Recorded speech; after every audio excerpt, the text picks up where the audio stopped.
We all know who Nikola Jokic is, a basketball star from a little town in North Serbia named Sombor, who's currently playing for the Denver Nuggets in the NBA. He was the 41st overall pick in the 2014 NBA draft, and since then, he's established himself as one of the best players in the league. Jokic is known for his all-around game, including his excellent passing ability, post moves, and shooting touch. Although a fierce competitor who relies on his skills to make a difference, Jokic's game has received a lot of criticism from former NBA players. Today, we're not going to focus on them, but the ones who appreciate Jokic for what he is and what he does on a night-to-night basis. Let's start with Hakeem Olajuwon. Hakeem the Dream is a retired NBA player who's widely regarded as one of the greatest players in NBA history. Olajuwon had a chance to watch Jokic play and he really enjoyed it. He doesn't look strong, but I see he gets such deep post position. I think maybe it's the mismatch, but then he does the same thing against bigger guys. His shot, his fakes, they're very difficult to time. You don't know when he's faking and when it's real. He has tricks. He's the one. During his time in the NBA, Hakeem wasn't known for his physicality, yet his skilled footwork and soft touch around the rim. An all-around big man, it's no surprise that the former NBA MVP is a fan of Jokic's game. Steve Nash is a two-time NBA Most Valuable Player award winner. Nash, who was also the Brooklyn Nets head coach at the time, shared his thoughts on the NBA MVP in the 2021-22 race. Clearly, Jokic is the MVP. He's kind of gone wire to wire at this high level. He makes his teammates better and everything go. They lose Jamal Murray, and they haven't really skipped a beat. That shows how good he is. He's such a willing and contagious passer. He can make the assist, but he can also make the right read. It becomes the hockey assist where the ball moves to one or two guys down the line and they get open shots. He facilitates that style of play and that willingness to pass. He's able to knock down that first domino. Nash's MVPs were a hot topic in the NBA world in the 2000s, similar to how some fans and analysts perceive Nikola's awards. But there's nothing you can take away from both players' talents, as they're regarded as one of the best to ever do it in their respective positions. Steve Kerr, a former player and current coach for the Golden State Warriors, also has high praise for Jokic. Steve Kerr's a huge fan of Jokic's game, and one that has witnessed him dominate firsthand. Kerr kept it short and said, "He's everybody's kryptonite. He's a two-time MVP for a reason. The guy's a phenomenal player, and he just makes the game so much easier on his teammates." They've done a really good job in Denver the past few years building their roster, building their identity, but yeah, Jokic is Jokic. I don't know if any other team gives him a hard time. Gilbert Arenas was a baller. Agent Zero loves to talk about current NBA players, and he's not the type of old head to hate on the modern way of playing the game of basketball, giving credit only where it's due. Agent Zero thinks that Jokic is one of the best NBA draft picks of all time, which should sound obvious, but Gilbert Arenas takes this to a whole new level, and even he knows that it's a hot take. This is really a hot take. Joker is the best draft pick since Michael Jordan, 1984. LeBron's a number one pick, so the number one pick is supposed to play like the number one pick. Jordan was the number 3 pick, which actually helps his boost of what he did. Joker was a second round pick, so for a second round pick to actually play like a number 1 pick, that makes him the second best draft pick by his numbers. 2-time MVP, about to be a 3-time MVP, 4-time All-NBA player, those numbers will actually beat second for his projections. Toni Kukoc is a former Croatian professional basketball player who won 3 NBA championships with the Chicago Bulls. Kukoc is a product of the Yugoslavian basketball system.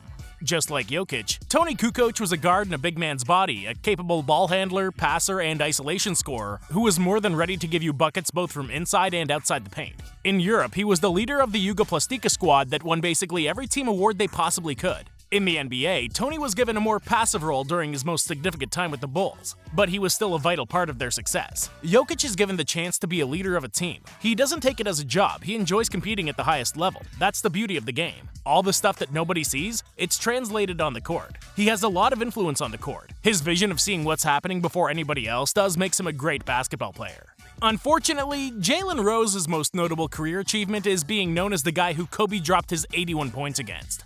Jokes aside, Jalen Rose was a solid player back in his day, having significant contributions to several teams during his career. Now a prominent sports analyst for ESPN, but also a philanthropist who's been involved in various projects in order to help his community grow, Jalen is a highly respected figure. He's a big fan of Jokic's game, and is one of the rare analysts who thinks that the Joker deserves an MVP three-peat. You can't ignore what the Joker's doing. Bill Russell and Larry Bird are the only people to win MVP 3 times in a row. And so what ends up happening is it becomes an award about storyline. It becomes an award about a perception of doing the most with the least and/or having a historic year to go with your numbers. And so after he's won it twice, it's like, alright, we should be trying to give it to somebody else. Right now, Denver's #1 in the West. Historic stats. This dude's about to average a triple-double. As a center, that's just mind-blowing. It has to be the Joker. He's getting 25, 12, and 10 assists on a nightly basis, shooting 60% and like 40 from 3. One of the most lethal shooters in NBA history, JJ Redick is now an analyst for ESPN. A highly intelligent guy who often gets criticized for his love of analytics, JJ's a real student of the game. Being known as the guy who loves to use a lot of numbers in his arguments, it's to no one's surprise that JJ is a Nikola Jokic fan. I mean, this guy who, over the course of his playoff career, has averaged 25, 10, and 6. Last year against Golden State, in top 2 defense, he averaged 31, 13, and 6 on 57% shooting from the field. It's not what he does in the playoffs. Let's just acknowledge, Jokic is yet to have an all-star teammate, and certainly he has talented teammates. Jamal Murray, Michael Porter Jr., and Aaron Gordon is having a fantastic season, but some of this is on his teammates. That's the nature of our sport. He's simultaneously making his teammates better. There's a number of ways we can measure that. He's making them better, but what's their ceiling? Does he have a real Robin?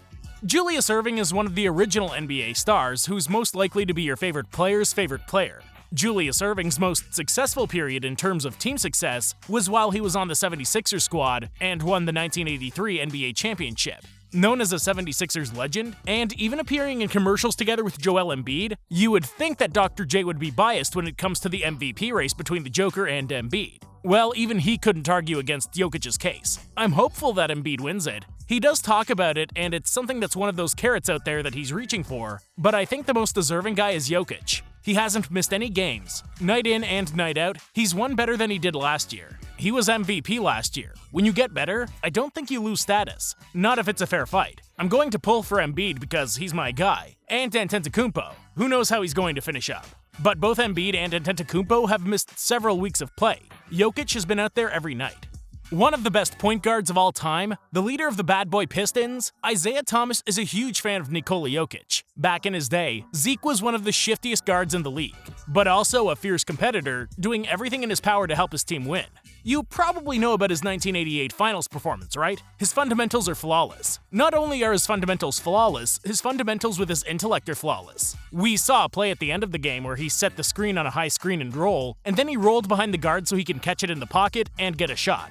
Most big fellas, they set the screen and they roll to the basket. What he was able to do fundamentally is not only roll behind, but then he rolled right into the perfect pocket spot. What this guy is doing fundamentally, you got to watch and you got to take notice of it. He's playing at a superior knowledge base right now than most players he's playing against. A huge compliment from one basketball mind to another.